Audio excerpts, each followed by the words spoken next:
Go, go, Power Rangers. Ay, ay, ay. Go, go, Power Rangers. Welcome back to the PCMR podcast, where we talk about movies, TV shows, comic books, and video games, and other things that don't really matter, because none of this shit matters, but we talk about it anyway, because, hey, why not? It's fun, you It's know? fun, you know? Escapism. I am your host, as always, Aiden Mungai, and I'm joined by my forever co-host, Brett Page. Yes, hello. I am the co-host. Yep, you know, he edits and he posts and he even does most of the marketing stuff now, but you still a co-host, because fuck you. Yeah. I get to do the intros. I get to decide who is host Yeah, and because, co-host. I totally do the least work on this. I'm not in my pajamas right now. I don't make you come to me, so I don't have to go anywhere. Yes. I do the least work. Know your place, co-host. Oh, forever the editor. Da da da da da da. Dirt. Today we are talking about the Mighty Morphin Power Rangers reboot. Power Rangers, Sabans Power Rangers. Yes, To be precise. yeah. That came out last week, so we're gonna have a little Chitty chat about it. See what you thought, because I am an old school Power Ranger fan from back in the day. Yeah. And I'm not as much. Like, I've watched it on and off. So you're going to get a couple of different perspectives. Well, it wasn't here. really. You didn't watch it as a child, or did you? What did you? I watched it on and off. Like, if I was flicking channels and there was nothing else on, I'd Power Rangers. Why not? But I wasn't like as into it as you were. No, I went through a phase as a child where other kids As were a like child. there were multiple phases. Let me talk about phase one. There was a phase where like all the other kids were like they started to like not really be into Power Rangers, but I wasn't done with that shit yet. So like they were like, Wait, so we're how not really old into is it. So this? I remember distinctly. I can't remember how old I was, but it was back when I lived in my first or second house, because there was a house in St Kilda, and then was the house I spent most of my early childhood in. Wasn't it in Mentone? Yeah, no, it was before Mentone. It was in Glen Huntly. Okay, well, I didn't know you then, so I have no No. escape of your age. I was a child. But I remember distinctly at a party, like asking kids at the door, I was like, "Do you still watch Power Rangers? Do you still watch Power Rangers?" And then one kid going like, "Yeah," and I'm like, "All right, we gonna talk in the corner." Yeah, I can see that precisely. There you No, go. I was a Pokemon kid. Yeah. Very into my Pokemon. Still I wasn't as into my Pokemon, but I did have like the yellow VHS of the first 3 episodes. Oh, you know what else I loved? Mm. Yu-Gi-Oh.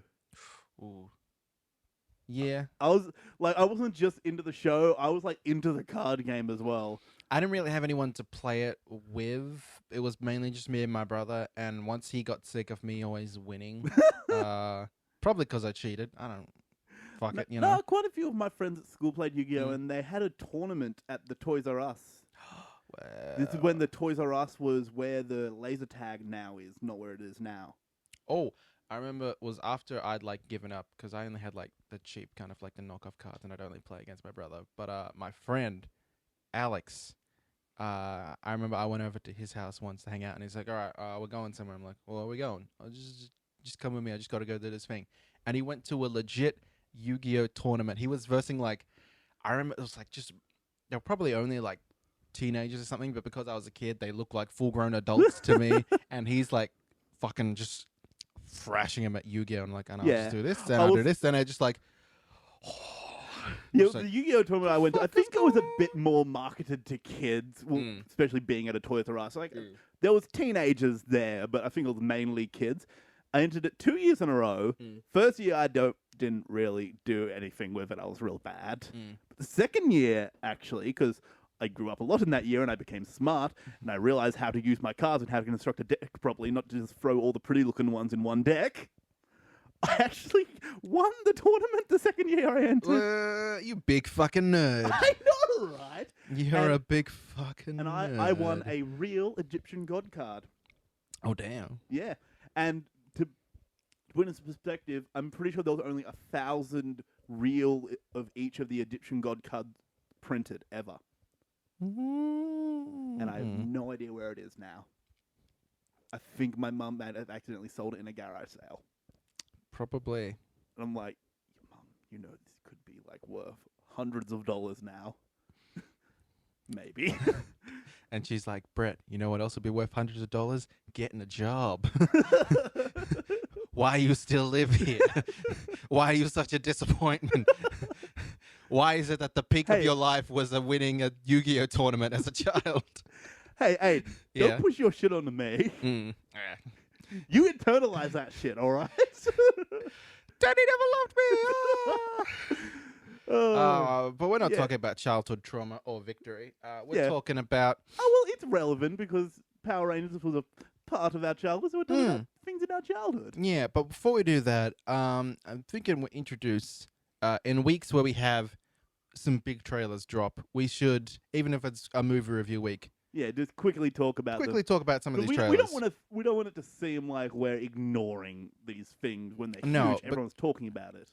They're probably a little bit worth talking about. Yeah. So let's try and get into a bit. We've got two big ones, really. Yeah. There's some other ones, but we'll just stick to these two. Yeah, two big ones. The other ones we'll talk about in our next actual news episode. Yeah, we'll talk about the one that came out first. So let's talk about that Justice League trailer. Yeah.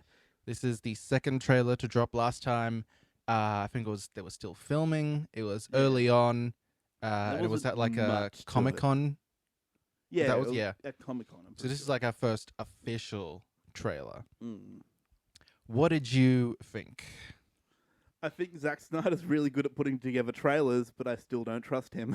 Yeah, I feel like I have like good and bad things to say about this trailer. I'll get into my good things first because I don't want to just seem like, hey, fuck DC, jerk it off Marvel. I mean, I am wearing a Captain America shirt and drinking out of a Black Panther mug, but excuse my biases. I have some positive things to say.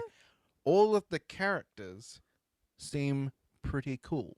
So Wonder Woman still seems pretty cool. Aquaman seems like a lot of fun. Yeah, he seems like a lot of fun. Jason Momoa looks like he's having a lot of fun with that role. He looked a lot less campy than the actual Aquaman in the comics. All of the costumes look pretty good.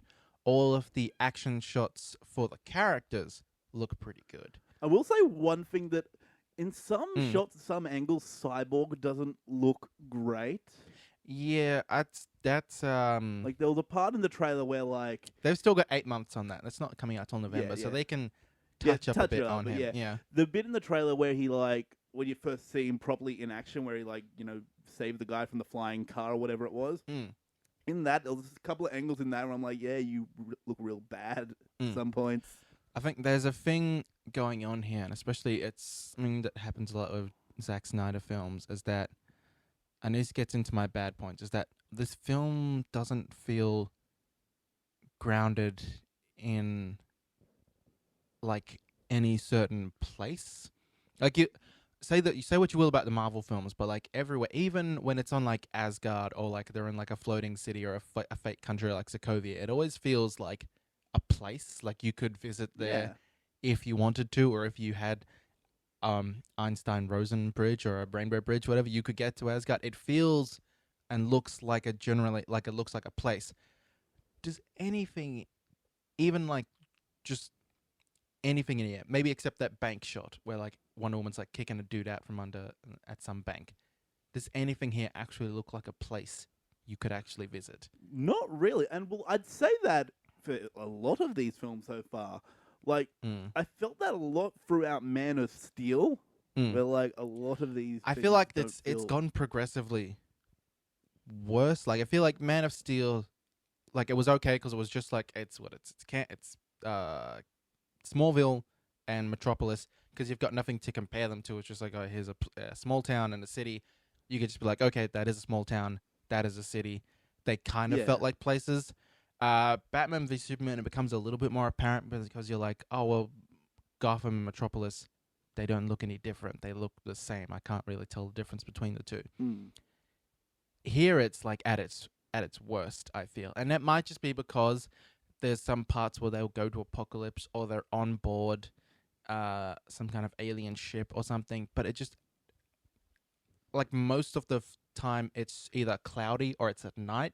And I have like no real sense of anything being grounded in a place, and that's concerning to me because that could be alright. It could be like this big kind of visual. Oh, it's like a video game cutscene. But when you want to see the Justice League, which is like this big beacon of hope, these bright, colorful, larger than life characters, you want to see them kind of grounded in like, oh wow, that's a city. I could visit there, and the Justice League was there. You want to have that kind of grounding you, so that it makes the fantastical stuff. If everything's fantastical, then none of it is.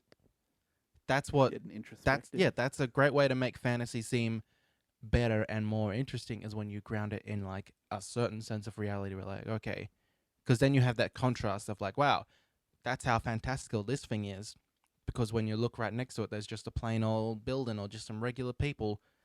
Like there's only like what 2 or 3 shots with regular people. You like even in the scene where like Batman is driving and an Aquaman lands on the car, and it's like, yeah, that's an awesome shot. But that looks like it's supposed to be like a city or somewhere. It doesn't look like anywhere. Like everything is CGI, and that's kind of concerning. And that's really in stark contrast when you have something like the Spider-Man trailer. That looks very grounded in like, okay, that's real. New York. Like everything, like there's some CGI kind of shots there. That's kind of one of the big differences between these Marvel stuff and DC stuff, because most of the towns and cities in DC world aren't real places. Oh yeah, there's no Starling City, there's no Central Gotham, City, no Metropolis, Midway City, or it's always something they're city. all Bloodhaven's like the only one that's like Bloodhaven. It's not Bloodhaven City. Everything else is Star City, Central City. Oh, I guess it's Metropolis and Gotham, but it's all something city. Midway City. Yeah. So I feel like that's... And in Marvel, I feel most Marvel stuff is based in real places. New York. Like... Yeah, New York. Winter Soldiers set in Washington. Yeah. There are some, like, obviously fake places. You got Wakanda and Sokovia and Asgard. But, for the most part, they do ground it. They do visit at least one real place. They have a real place to more base it on, rather than let's just create this whole place out of our minds. And it does make this kind of hard to be like, well, I can't tell where like the edges are. Everything seems fake. You need to have that kind of a focus point. I feel, and maybe that's just I have a different idea in my mind of what stylistically I want to see, but I don't know. I want to like this movie. Yeah, because it's the Justice League. Yeah. What do you think of the Parademons? I haven't had like a good look at them yet. We got basically 2 shots of them. One appearing behind not Cyclops, fucking Cyborg's dad. Oh, Silas Stone? Yeah. What's his name? Yeah, he was there. Then the Parademon appeared behind him in a kind of jump scare. I feel like they were going for a jump scare, but it didn't really work. Then one which looked like a big war between... Here's actually one thing I want to say, because they had that big war-looking shot between the Amazons and the Parademons. I think I've heard that's like the opening scene. Oh, really? Yeah, that might be like an opening scene. So ages ago. Okay, well, one thing at least that it seems like, because it seems like the Justice League are going to have an army behind them, they're at least not doing the kill the master, all the soldiers die thing. So... Oh, they probably are. They are. Yeah, there's going to be some switch they pull and all the Parademons fall down. Are like they're kind of like they're alien species, but they're kind of just being mind controlled by Darkseid, right? Yeah, so they could very. I think who's it in this film? It's Steppenwolf in this film. Oh, so it's not Darkseid. Or they are like Steppenwolf is like a general for Darkseid, and they are like Parademons come from Apocalypse, which is Darkseid's kind of floating. Oh, so you don't think we're actually going to see Darkseid? We may not. I don't think he's been cast at all. Oh. Well, so you think if they defeat Steppenwolf, all the Parademons are just going to break out of their spell and be like, oh, we're all free now? I think what did they do? There was the Justice League War movie. I think they all got sucked back through like a mother box portal back to Apocalypse. So they may do something like that where they all get sucked back through a portal. I don't see them. I just hope they don't do that thing where you defeat the queen or king and they all die, because I'm getting sick of that, to be honest. Yeah, they do that a lot in a lot of Yeah. things. So I really just want to see the Justice League win through skill and sheer force of numbers. Because they're going to have the Amazonians behind them and the Atlanteans behind them, likely. I think what I've heard, and this may dispel some of your goodwill, that so the film will open up. It'll be, I think, the Amazonians and Atlanteans versus an army of parademons that have come down to Earth and have and humans. So I think it's Amazonians, Atlanteans, and humans fighting off the parademons, and then to make sure the parademons never appear again, they each get a mother box, and so there's one in Atlantis, one on Themyscira, and then one was given to the humans as well. And then so Cyborg is one, and that's why they need to like team up with like Wonder Woman and Aquaman, because like, okay, we need to go and get your mother box, and we need to go get your mother box, and we'll use them together to create a portal to get these motherfuckers out of here. I don't know, something like that. Cat's fighting. Sorry. Mm. Yeah, okay. So you think this is going to be like, that's kind of the history of it, and that happens and it's the past, and it jumps to the future where Batfleck is trying to assemble the mother boxes to travel to Apocalypse? Something like that. I don't know the exact plot. Yeah. Well, I haven't looked up any of the plot at all, so this is all new to me. Oh, I did hear that the film's going to be like 2 hours, 50 minutes long. 50? Yeah, like nearly 3 hours. Yeah. Jesus! Now, if you take into consideration that at least like 10 minutes of that is credits, that's like 2 minutes 40. So it's still like at least 2.5 hours. And we're going to be there the whole 3 hours, though, because we're going to know to sit to the end of the credits. Oh, and I'll be looking that shit up online. Like, is there an after credit scene? Oh, yeah. No? Fuck it. Bye. Gone. Fuck it, yeah. So, yeah. Overall, I think it looked pretty good. There was some cool action shots. There was quips. I feel There's like quips. feel like someone said after Batman v Superman, you need quips. I get you want to do some dark, gritty stuff, and I'm fine with dark and gritty, but it can't just be all dark and gritty. So I think they just need to shoot something on a sun. I know it's weird to be like, could we see something on a sunny day? Is that weird to want a sunny day? No. It's not weird, is it? Oh, we get a snowy day. It's not weird to want to see a part of the film and be like, okay, it's grounded in like a place. I don't know. Maybe in the film it'll be more. Man It'll of be Steel, better. There were days where it was sunny, but it was still kind of like the sun was shooting out grey. Yeah, it's just I don't mind it. Like the DC films, like can make them look a bit different. I'm more saturated, more filmic looking. I don't mind that. It's a weird thing to like. I don't want another Marvel film. No. Like let me make that very clear. I don't want another Marvel film from DC. I don't want them to just make Marvel films, but I want to be able to enjoy them in a different way if that's possible. I don't mind if like these characters are more powerful, they're more godlike, there's more mythology behind it, but maybe just take it a little less seriously. Like don't be like, oh, the age of heroes will never come again. Shut the fuck up. But just yeah, I'm fine with like dark and gritty, realistic, but just lighten it up at some points because it doesn't need to be. And that if you're for trying 3 to be hours. like, oh, we're more serious and like trying to take a more serious tone, maybe allow me to ground it in some kind of reality so that I can be like, oh wow, this is all feels like it could happen somewhere. It looks like it could happen in the real world. Because outside of maybe Man of Steel, maybe parts of Suicide Squad, early parts, not later on. Yeah. Not when there's just like a city full of zombies, but Yeah, that was ridiculous. But whatever. I don't know. I like Anyway. the characters, and I like Aquaman a lot. Yeah, I'm just down for this Aquaman. Just some of the shots in it, like if the background was just slightly less grey and black, and the film felt less like it was in black and white a lot of the time.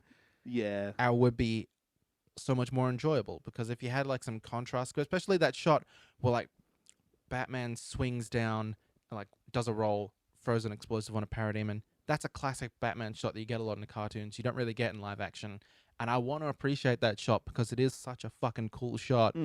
But because it just looks like he is CGI and the background is CGI, it looks like I'm just watching like a cutscene for like a DC video game.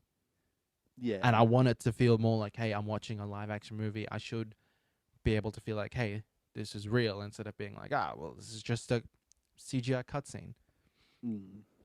Anyway, so Spider-Man. Spider-Man. Yes, let's talk about something that's very colorful. I'm very excited to see this film. I'm kind of wish I hadn't seen this trailer, just because I feel like there's a lot of story beats in it. Yeah, I feel like we know most of the story beats of the film now, so potential spoilers for the movie. Basically, so it starts off, and I think it's like almost immediately after Civil War, because if you see Tony Stark's face, he looks still pretty beaten up. So I think it pretty recently after Civil War, and Tony Stark's debriefing Peter Parker. Peter Parker's like, oh, so what do I have to do to be an Avenger? He's like, no, you go just be a friendly neighborhood Spider-Man. He said it. Sorry. I feel like we all did that. He said it. Yeah. Then he goes out and he tries to fight Vulture, but Vulture has this weird big cutting gun thing that he probably got from the Tinkerer, and he cuts a ship in half, and Peter Parker tries to hold it together, which I feel like has happened in every incarnation of Spider-Man, him trying to hold something together with his web. He's just trying to hold shit together. That's what Spider-Man does. Yeah. I'm just trying to hold it together, man. Yeah, and then he doesn't do well, and Queens. Tony Stark's like, "Ugh, give me back the suit. I'm being a dick." Then he's like, "Oh no, I need the suit. Oh, you shouldn't have the suit if you're nothing without the suit." So then Peter Parker's back in the pajamas, trying to... I like those pajamas. Yeah. I like them. Like, I would feel wear like those pajamas. that was a problem I had with like the other Spider-Man films, is that all of those, like the nice suits he got, it didn't look like any shit he could actually make himself. It makes sense that Tony Like Stark I made that for him. accepted it in those films because I was like, fuck it, I want him to see him in a nice suit. Sure, he has a nice suit. I like it here that like the suit he made looks like something That a he would 15-year-old make. kid could make, and then I mean, like, don't get me wrong, Peter Parker is a genius. he is a genius. No, because he built those web shooters, and the web shooters are they're kind of chunky, they're kind of bulky looking, and he's like, I built these things. They kind of work. They shoot webs out, and then Tony Stark comes in and is like, well, I don't mind once you got web bombs, you go webs shoot 2 different ways, and Peter's like, oh, Yeah. upgrades, cool. So, yeah. If I had money and the time to R&D this shit, I could have made do it. this. I Yeah, just don't have the money. I'm broke little kid from Queens. yeah, So yeah, it feels like we know a lot of the story beats. Like, he gets pajamas back and he fights Vulture again. We don't really know what happens after that. Like, I feel like it's probably like towards the second act that he goes into the pajamas. And I feel like it'll be the whole second act that he's in pajamas, then like the big, beat that'll get him through to the third act, and the final fight scene will be Tony Stark giving him the suit back. That's what I think. okay. So I feel like it'll be a whole second act thing, him not having the suit. Yeah, I'm not entirely sure of the order of things, whether that big old fight on a plane or a jet, whatever, is at the end, or if the Washington stuff is at the end. It's hard to tell what the order of things is for certain. And the film's, we've only seen like 5 minutes of the film. There's like 2 hours something of the film. Yeah. So we haven't seen everything yet. So I'm okay, Yeah, we can because sit here and say that, we're getting quite a bit of an understanding of the story bits from these trailers, which is true, but at the same time, we still haven't seen the movie. There's still like gonna they've be a kind lot of the of movie got me work. by the balls here, where they're like, "Hey, we'll just show you a whole bunch of this." I'm like, I wish I could have just seen that for the movie. It's like, well, you're not going to see the movie? No, I'm still going to see it. God damn it! Yeah, you got me, Marvel. You got me. You got me there, Marvel. But no, it looks cool. I like that he's got all these new little things that the suit can do. Like, he's got a little spider tracer thing. Yeah. His little drone thing that pops out of his chest. That's cool. Web wings at one point. I'm liking the web wings. I'm liking that he can shoot like little web bombs. Like, there's a point where he's on that ship where he shoots a car, like just does a full like inspired by Iron Man thing. Just turns back, doesn't even look, like bam, shoots a thing on a car. Guy walks past it, web bomb. Like that's super cool. That's a very like I want to be Iron Man kind of thing of him. So that's I like that element of it. I'm liking that they're introducing. It's another thing where like Tony Stark was a dick to a guy. Now that guy's coming after him, but this time there's a kid in the middle of it. With Spider-Man's like, I'll take care of him for you. Tony Stark's like, no, I can deal with him. It's like, if you really look at it, Tony Stark's pretty much the center of most of the problems in this universe. So he's done a fair bit of shit, yeah. Yeah. But Like, Ultron was his fault. Mm. Whatever the guy in Iron Man 2's problem was Mm. was his fault. But no, like, so Adrian Toomes, the Vulture here, being played by Michael Keaton, looking cool. I'm liking the look of him. He looks very leathery and evil looking. But he was running a service where, like, after like superhero scrapes, he would go in, clean up, and then maybe like collect some of the tech that was left behind. Yeah. And now Tony Stark is starting up damage control, which I've been waiting to see where that would pop up in the MCU. That's finally popping up as a Tony Stark venture. That's popping up here. He creates damage control. They go in, they clean up after superhero battles. That's why shit's always clean in like a week. Adrian Toomes gets pissed off. It's like, hey, goddamn rich billionaires coming here, stepping on my small business. Yeah, stealing my jobs. So They took her jobs. I like that he's not someone who's like, oh no, science happened to me. Now I will get you, Peter Parker. It's not like someone that Peter Parker knew. He's just a guy. Yeah, I feel like if Peter Parker probably got in this mess by going after him himself. Yeah. He's probably like, who the fuck are you? Get out of my way. Yeah. And I'm liking that. I like the idea of this not being a villain. It's like, oh no, Peter, your uncle's friend's cousin's nephew's gym teacher, who's a close connection to you, is coming after you. He's a villain now. Yeah. All because of some science shit. This time it's like, no. Or you forgot my name. Yeah, some You bullshit don't like that. remember me. I'm kind of glad it's not something like that. Fucking It's just like, you know, this guy, I owned a wrecking yard and I collect things, and then this motherfucker came in. You work for him? I'm coming after you too. So it's like, Motherfucker. so I like that. I like his friend. I like that he has a friend that he can talk about this shit with, because it's nice. Especially, it's something that those CW shows do pretty well, where like the hero will have people to bounce ideas off and be like, well, what if I did this? Or like, oh, you could do this. I like Genki. He's not Genki Lee. He's Ned Lee's in this, because he's basically stolen Miles Morales' fat Asian friend, which is a little uncool, but fuck it, you know. It's gonna be weird because if they introduce Miles Morales later on, which they probably will, and they give him a Genki Lee, and it's gonna be another fat Asian Miles kid. Morales, because they already used Donald Glover, and Donald Glover can't be Miles Morales now. He could never be Miles Morales. Shut Miles up! Morales is a little child. He was always too old to be Miles Morales. Shut up! You can make up Miles Morales. He an inspired the creation of Miles Morales, so we can give him that, and he's in this film. Hashtag Donald for Spider-Man. He's in the Spider-Man film. He's in this film. That's why I said we can't use him for Miles Morales, because he's in the film. He was never going to be Miles Morales. Shut up! I want him to be. He voiced Miles Morales, I think, in a cartoon. That's the closest we were ever going to get to that shit. I know, I'm just making jokes. Hashtag Donald for Spider-Man. Brett, I don't understand what jokes are. Hashtag Donald for Spider-Man. Boy, you late. Yeah, I'm a few years late. A few years late on that. No, I'm liking this film. I'm gonna see it. Fuck, it's a Marvel film, and I'm Marvel's bitch. Of course, I'm gonna go see it. I'm like, but this is like my main squeeze. Where I was like, oh baby, you treat me right. I'm gonna go see you. Sometimes you're a little weird, but you're always good. You're always good. DC is that one. I'm like, okay, you better not punch me in the face this time. I swear to God, if you punch me in the face one more time, I'm not coming back. And it's like an abusive relationship. He said he won't do it again. He said he's changed. He said he's funny, and now he's got more character. Me. He said did it because he loves me. And then we get in there, and it's just 2 hours of Martha. We're just like, no, they did it to us again. Were you called the domestic abuse line yet? No, he can change. I swear to God, if Wonder Woman is bad, I'm called. Oh. Hello? Domestic They abuse. did it again.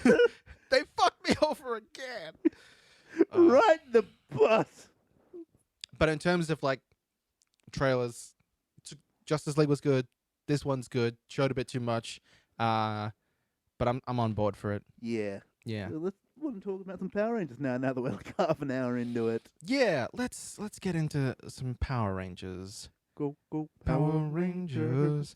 So I remember when I was talking about what this movie needed to do to get me on board. You said Pacific Rim, but Power Rangers. Yeah, Pacific Rim meets Breakfast Club, but with Power Rangers. And did I get that? Well, let's discuss. So the film do we want to talk about the very first opening scene? Because that's kind of a spoil. There's not really a lot to spoil in this film, because like what you expect to happen mostly will happen, except for I say 2 events. There's something right at the end of the second act, which we probably shouldn't talk about, and then the very first scene is probably we probably shouldn't talk about. Yeah, yeah, it's weird. It feels real weird, but we probably shouldn't talk about that first scene. All right, so let's go.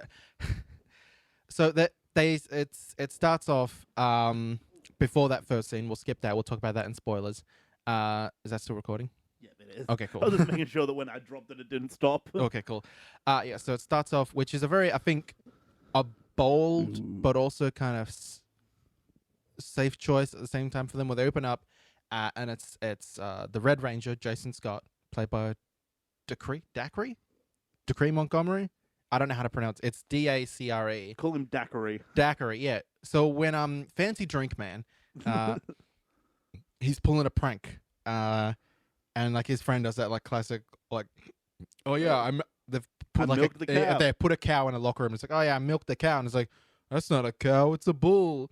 Which they stretched the joke out too far. They stretched the joke out too far, but I thought it was an interesting choice because like it sets a tone for like, okay, this isn't your daddy's Power Rangers. This is a new Power Rangers. We're a little bit more edgy. We're not gonna say like, hey, friends, be safe and don't do drugs. Yeah. It opens up with a goddamn cow handjob joke.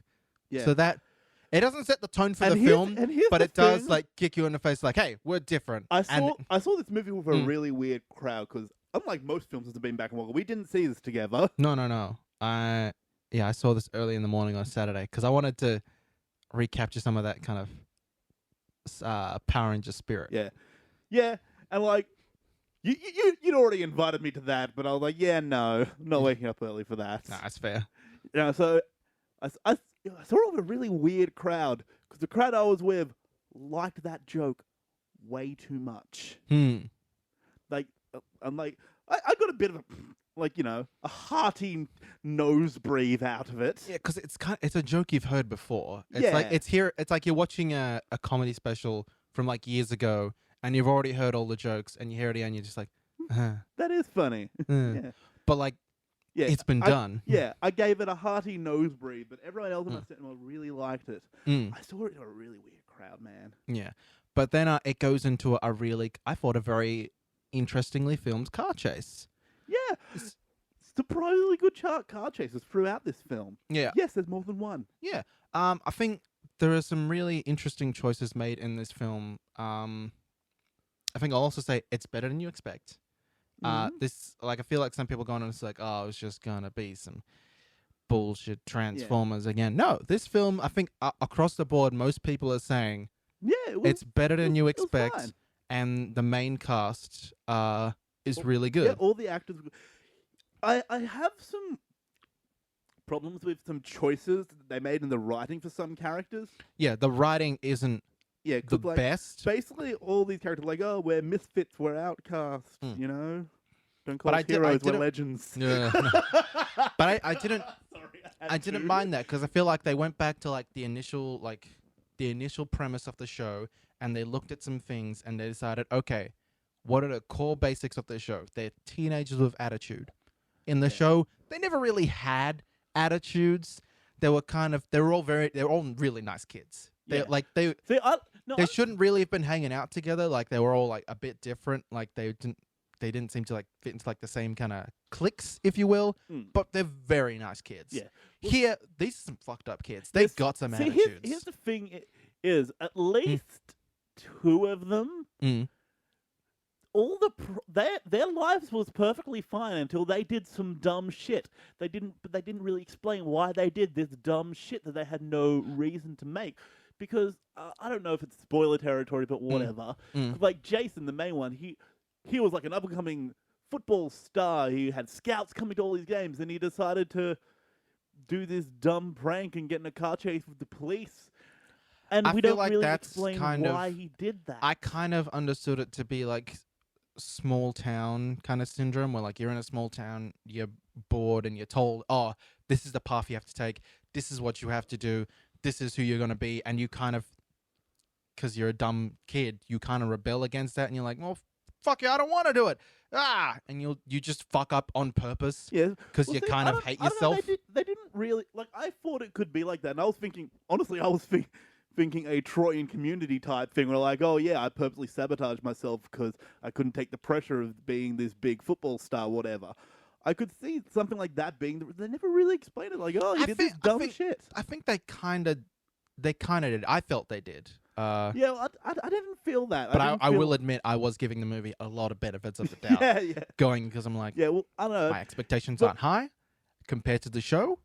This is probably the best version of the show. Yeah, well, but both him and Kimberly, the Pink Ranger, Yeah. they Okay, they so both did hers some is a dumb- bit more like she did some dumb shit, but I kind of, when she was talking about it, she was kind of like, I didn't realize how fucked up I become until I like had that. She had that kind of moment of clarity where she was like, oh, I'm kind of a bitch. And that was, Yeah. I thought that's something interesting that like what she did was fucked up.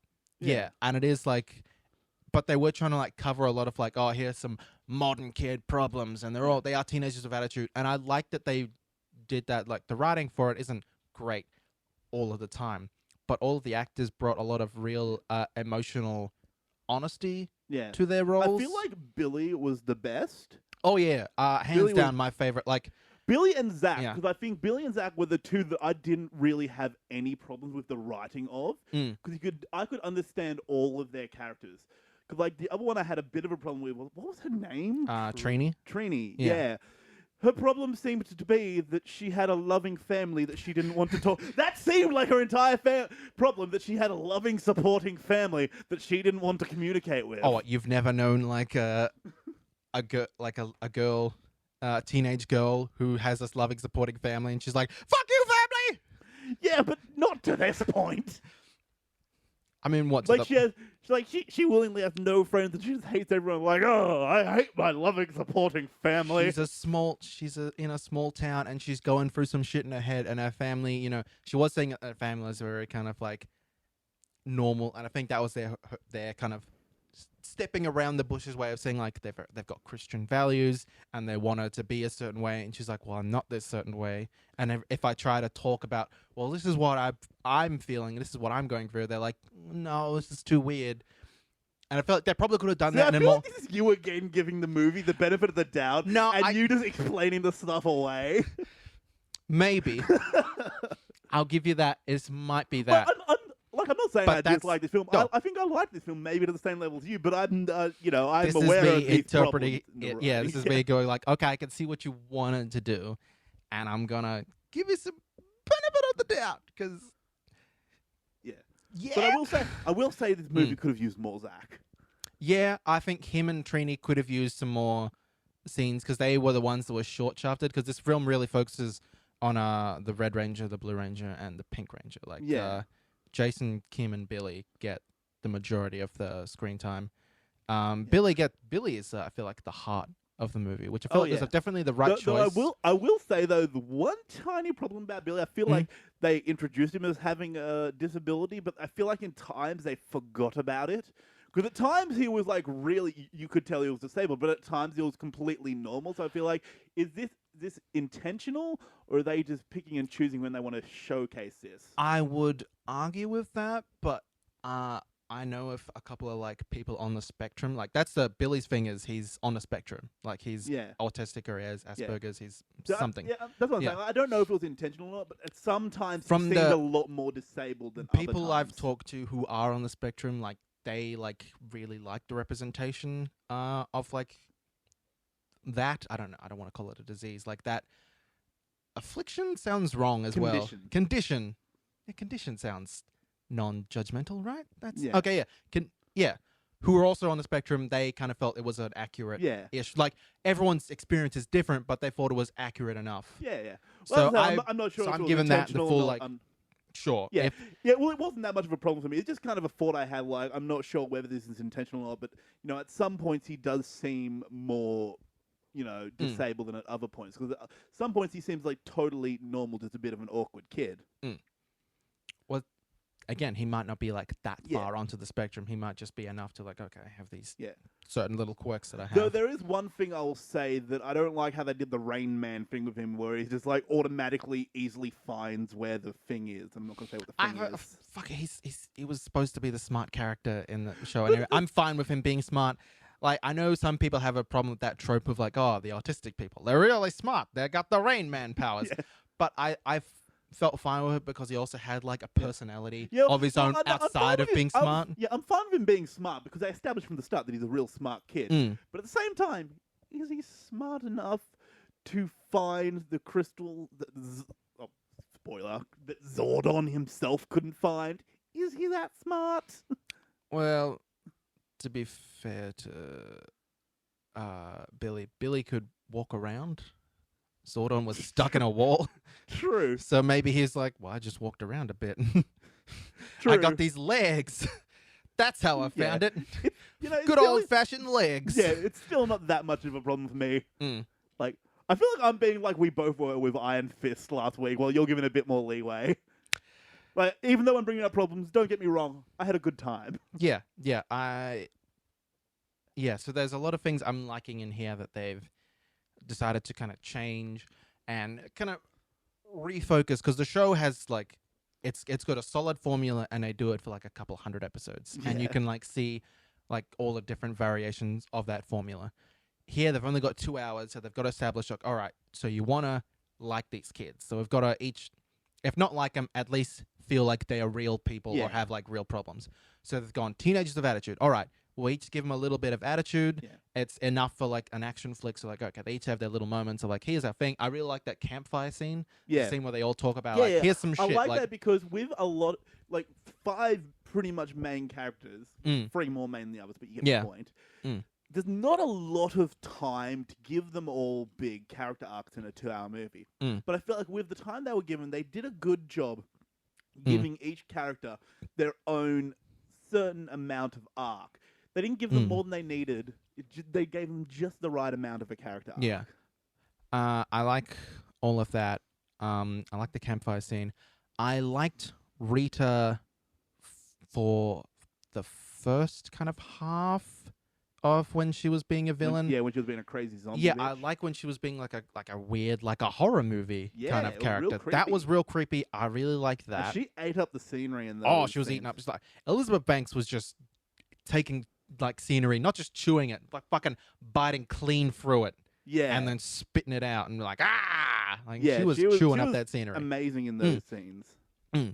Later on, I feel like the tone of the movie shifts, and her portrayal gets a little, and I would have liked her to have a bit more kind of, because all of like the Rangers, they all have this like emotional core that their character is kind of rooted in. So like, oh, this is my kind of like emotional truth, and my character is rooted in that. So you can identify me with that way. Arita, she was just kind of like, I wanted power. Yeah. So you couldn't quite tell. You know, the pretty much cliche bad guy thing. Oh, I want power. So I couldn't quite tell why, like, she was the way she was. So I would have, maybe in like a sequel, they could Yeah. talk about don't that they a bit have more. like 5 more of these planned? They've got like 5 more of these which planned. kind of explains like one of the problems I had, that it felt like it took too long for them to get there. Yeah, it does. On. Like, if you're like wanting to go into this thinking like, okay, they're going to get into their suits, there's going to be action like throughout the whole film. It's not quite. 2/3 of this is Yeah, it's, a teen yeah, it's not really till the third, coming of age drama. Yeah, it's not really till the third arc. The that they're third act really- is an episode of Power Rangers. Yeah, third act. That's when you get your Power Rangers. So no, that's a bit of a problem I had, that I kind of expected like to start the action by the second act, but it wasn't until the third act. It did. Now, I feel like that's something they can fix in like a sequel. Yeah. Because Well, it was very much an origin story. it was very much an origin story, and I also felt very much that it felt a lot like a high budget fan film. Mm. Like, this felt very much like, oh, we don't have the budget to do that. We don't have the budget to do that. So let's just keep doing this thing. Let's keep doing these scenes, and we'll talk about get to the emotional truth Yeah. of the Power Rangers. And What just- is then the it's throw the whole budget into the Yeah, third and then the act. third act are like, okay, bring out that big old sponsor so we can afford to do this shit, and then Krispy Kreme. Krispy Kreme. we'll explain. Not saying any more, but Krispy Kreme. We'll explain that a bit more. Yeah, just hang on to that. Okay. Krispy Kreme. What did you think of Bryan Cranston, Zordon? I feel like I would have liked the wall he was in to be less, that pin thing that you Mm, put your yeah, face in. yeah. I feel like I would have liked it to be less that, so we could see more of the emotion and stuff on his face, because you couldn't really tell the. You could hear it in Bryan Yeah, you Cranston's could voice. hear it in Like his voice. 'Cause he's that Cranston good of an has a actor. great voice. Yeah, Like, definitely. I feel like But that's I a lot feel of the like reason why they it got would have him. just been Mm. that extra bit better if it was more. You could see his face a bit more, because I feel like his face, Bryan Cranston's a great He's actor. got It would some have added just a He's little got some more. great.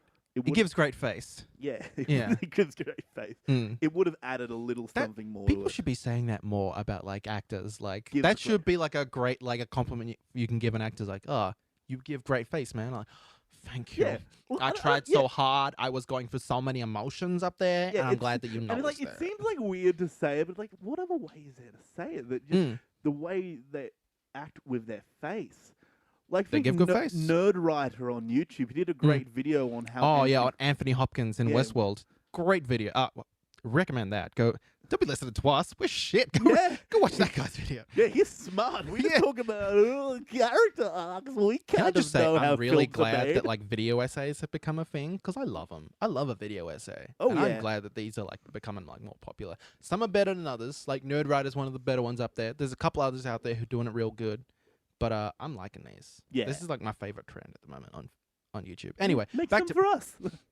I'm not smart enough to do that. Back to this. I'm liking.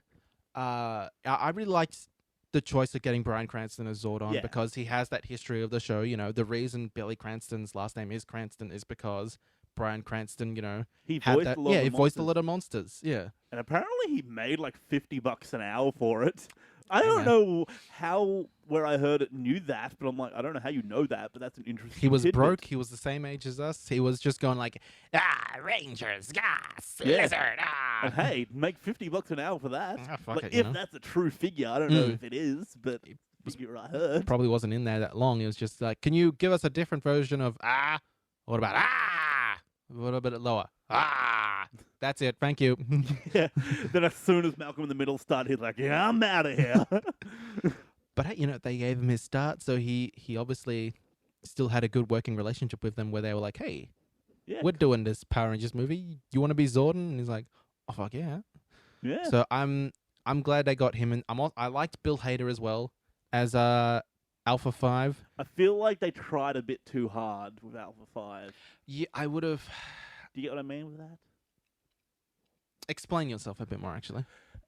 They tried too hard, and they tried to cram the humor into him too much. He was a bit more of like the comic relief. Yeah, he was in the film. I like the very way that abrasive, very abrasive comic relief. yeah, I like the way they introduced him. Whereas like the introduction scene where you see Alpha 5, it's kind of almost again like a horror thing, where like there's these eyes in a corridor and like, oh, what the fuck is that? And then he's got these really long arms. I also like the idea that he could beat up the Power Rangers, where he's like, oh no, I could fuck up all of y'all.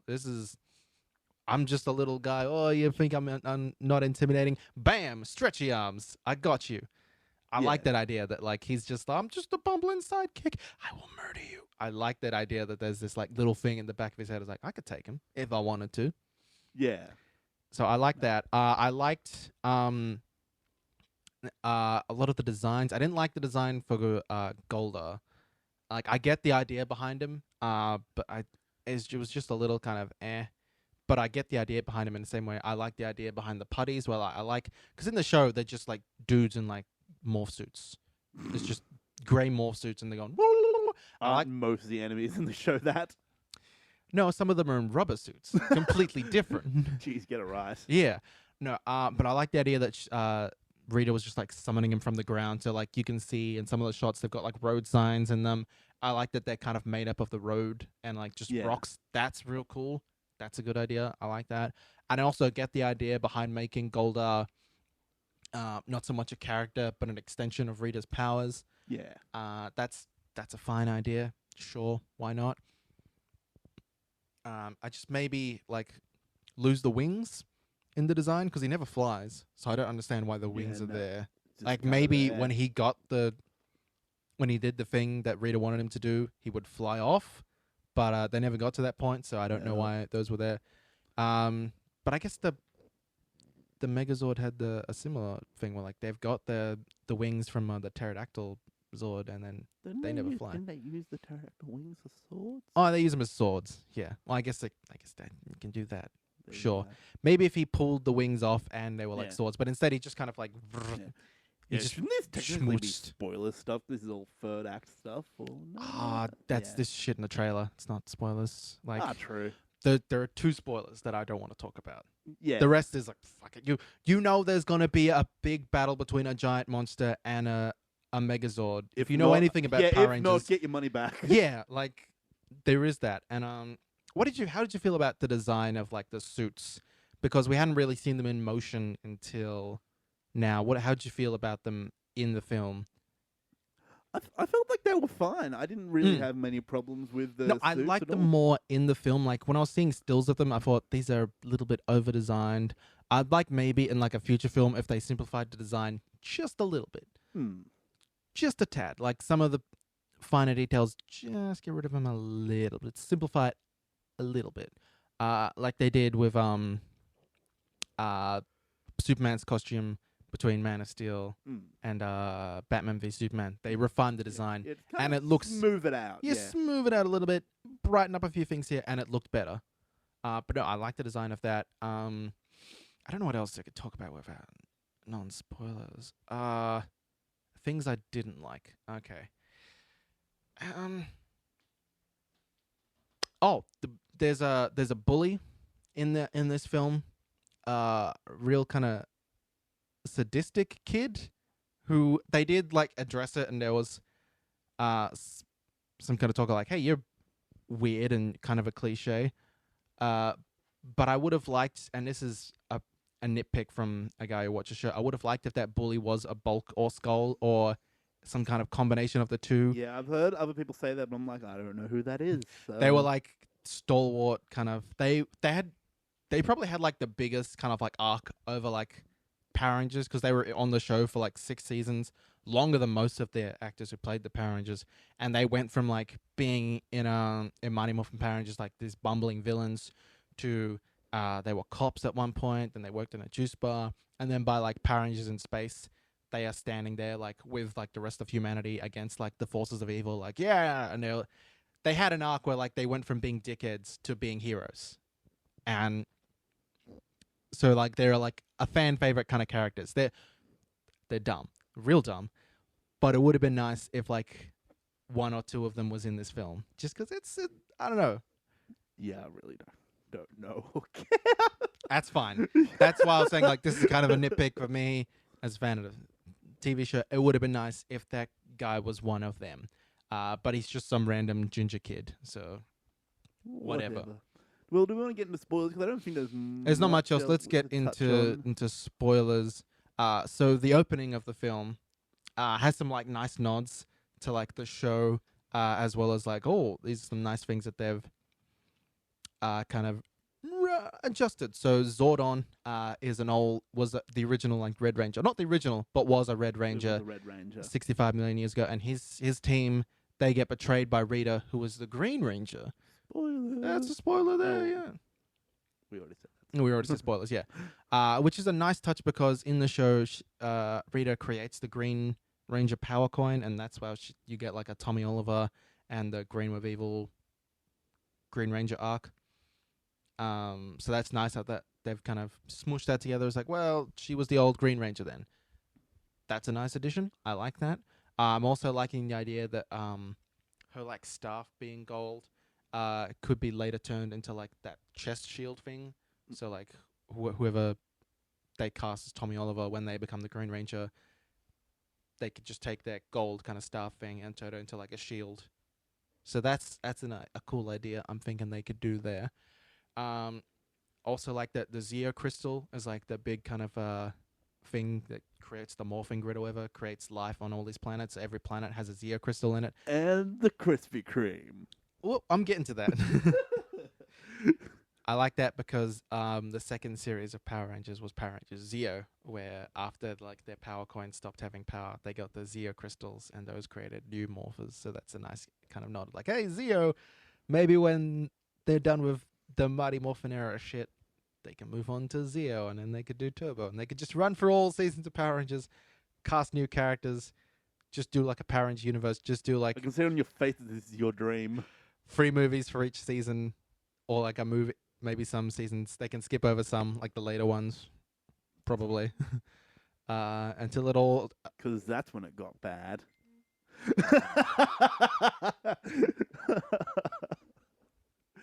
I'm sorry, do you want to talk about how Yu-Gi-Oh was bad from the start? Yu-Gi-Oh was fantastic. Thank you very Yu-Gi-Oh much. is a terrible show, No, and you fuck fucking know it. you. No, fuck you. You know it. No, fuck you.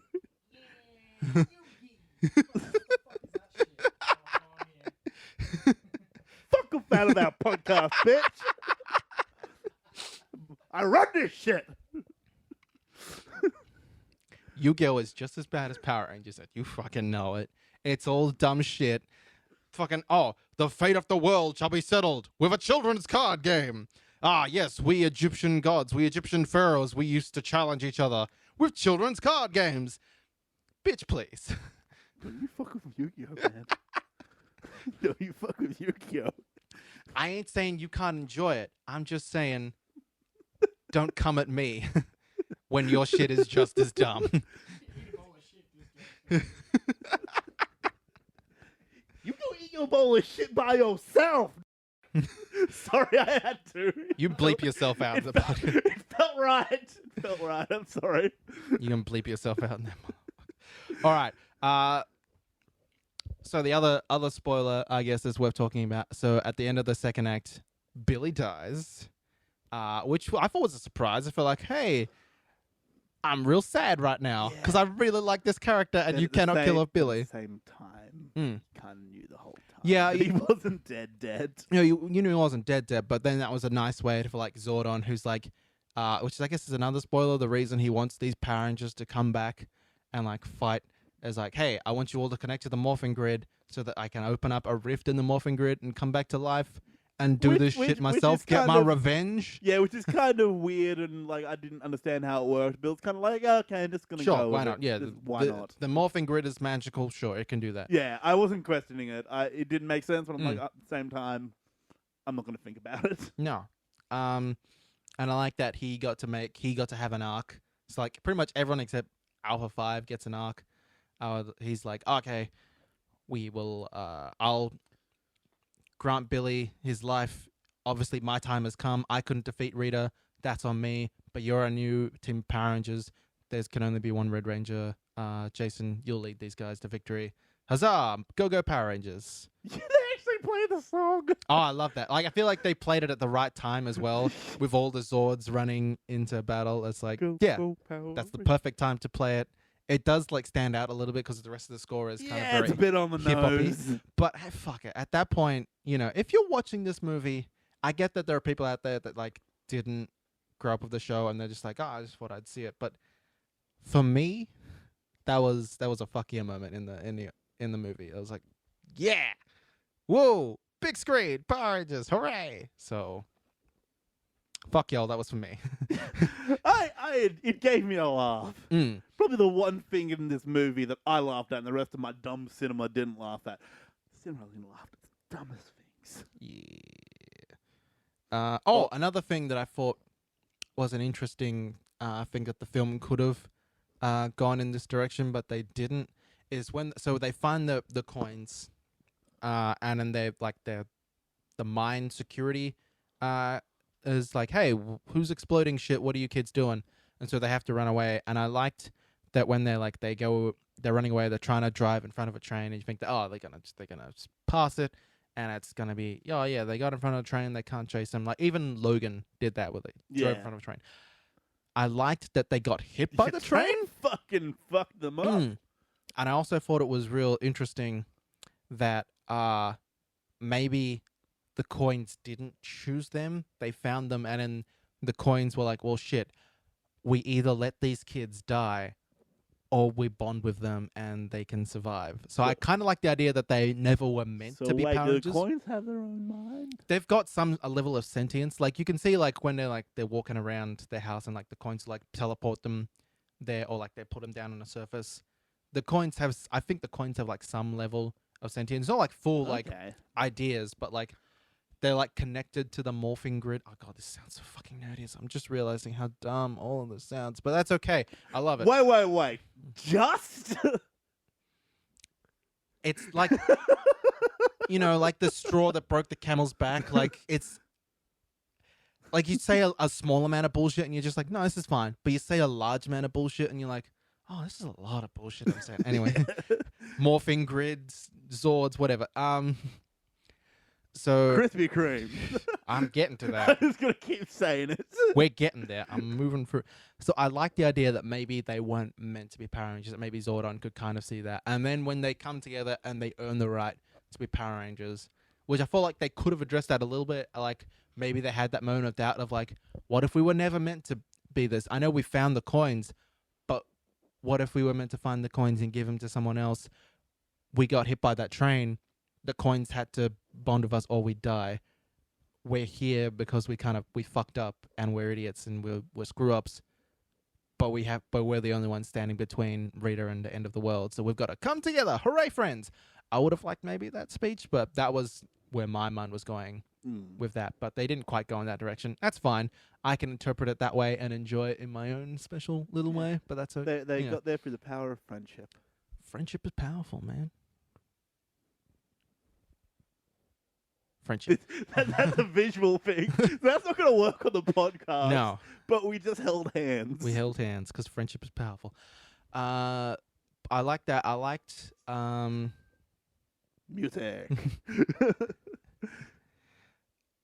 I'm trying to think what else was talked about. Okay, well, all right. Well, let's get to that. So the entire third act of this film is sponsored by Krispy Kreme.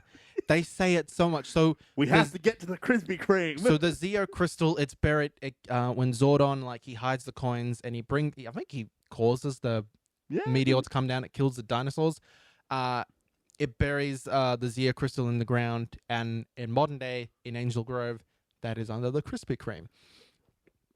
So they say Krispy Kreme a lot, and it's like a pivotal point. And it's very weird when they're in a Zords having these giant battles, and someone's like, "We have to get to the Krispy Kreme.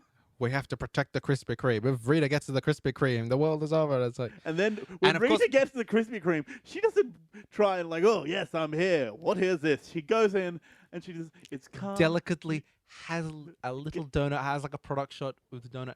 I really liked it. I kind of liked it. Like, it reminded me a lot of the way Community would deal with sponsorships and like product placement. They would like just incorporate it into the plot and go like full blown with it. Like, Community would have these episodes where like they were clearly sponsored by like Subway, so they would create a character called Subway, and Britta would fall in love with Subway, and like Subway would be like trying to sponsor Greendale, or they have an episode where like it's clearly sponsored by KFC, so they're going, we're gonna go do this like space shuttle program, but KFC in the 80s made this space shuttle bus, and we're gonna go into it, and everything's like chicken themed, and it's all where's the crispy deliciousness meter at? It's at full deliciousness. Yeah. How many herbs and spices? 11. So like they would go full blown into like, fuck it, just ease right into it. So I feel like that's kind of where they went with it, and that's the only product placement I feel like. I don't remember anything else. There was a Transformers one where they're like, I get that was more of a nod. That wasn't really like a nod or paid or. No. I don't think that was paid. I think that was them just going like, Bumblebee, like throwing a car like that. That was a nod. That was a reference. That wasn't a product placement. Yeah. But they fully leaned into it, and.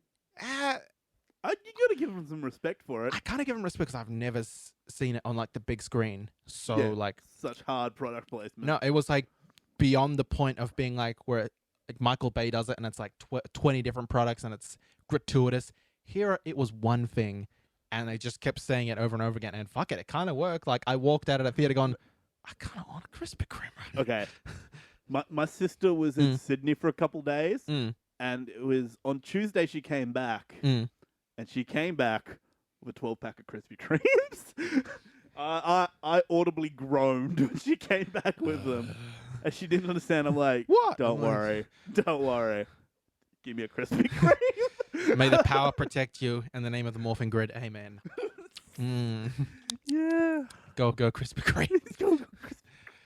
But yeah, it's a little weird, but I kind of leaned into it and go like, hey, Fuck if it. that's what gets us this big old action scene, that's fine. What did you think like when they finally got into their suits and there was a big old action scene? What did you think of the action? Oh, I was having a lot of fun. Yeah, I liked it.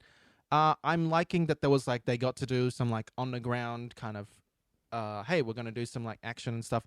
I was a little annoyed that only Jason got to like have a weapon. I was waiting for like the rest of them to pull it because Zach is supposed to have like an axe. Um, Billy has like a trident. Trini has like little rapier dagger things, and Kimberly has like a bow and arrow thing. I was kind of annoyed that they didn't all get weapons, so I'm hoping in the sequel they each get their own little thing. Sequels, they have 5 planned. Well, I don't want to stab it in the third one. Second one, they need to have this shit down. And I would like to see some of that. That would be a bit more interesting to me if they each got their own little weapons.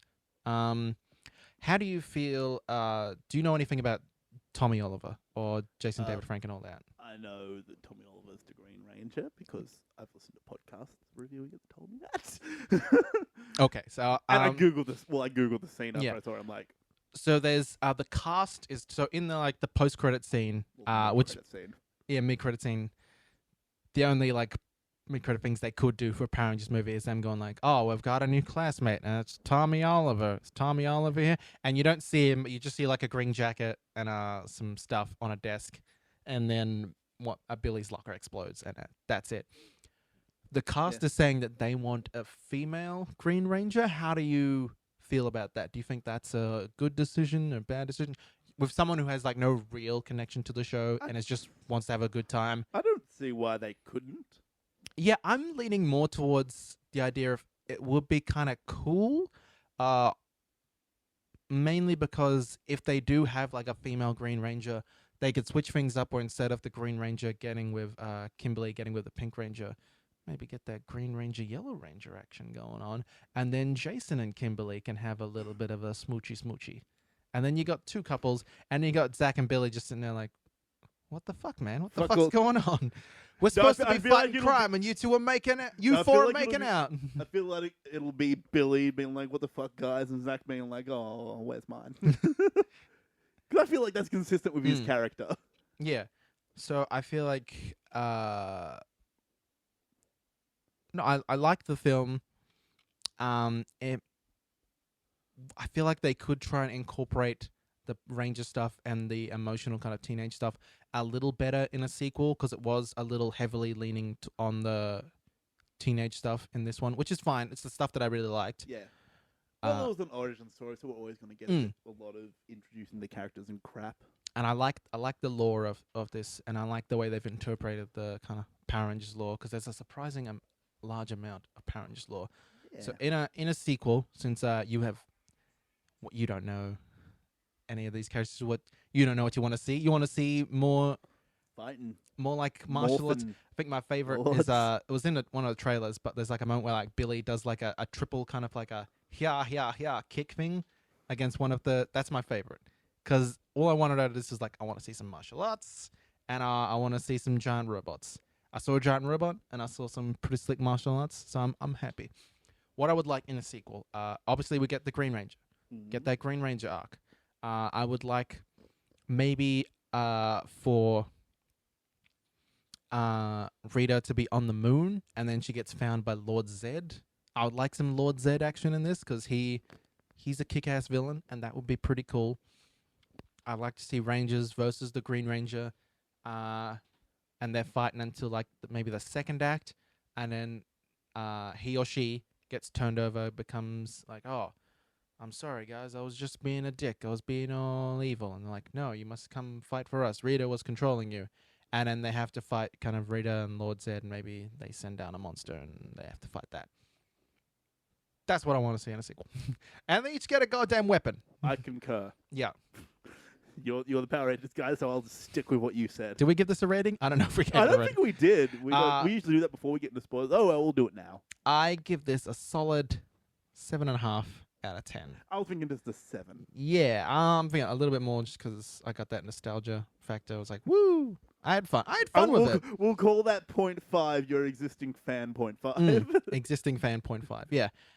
Yeah, this is better we should than it make has. that a rule for our podcast. If it's a property that we loved growing up, we can give an extra 0.5, no questions asked. Yes, New rule. This is better than it has any right to be. And True. I feel like if I was to rank it against the show, it's probably better than most seasons of the show. There's maybe 1 or 2 seasons of the show that I would put above it. Maybe RPM and maybe In Space or Time Force. It's probably better than those. But I have good nostalgic memories of there's like a block of shows, a block of the series. When was it? Fucking In Space, Lost Galaxy, Time Force, and Lightspeed Rescue. I have fond memories of. But I'd say it's probably better than those. Maybe RPM is the only thing I would maybe put above it, just because that show, it was supposed to be like the final season of the show. It was back when Disney had it before Saban got their hands back on it. They were going like all out with it, and it was basically like Mad Max meets Terminator meets Power Rangers, and they just like went full hog kind of. It's the end of the world, and the Power Rangers are the only thing standing between the Terminator apocalypse, and it was surprisingly good. Yes. Yeah. Yes.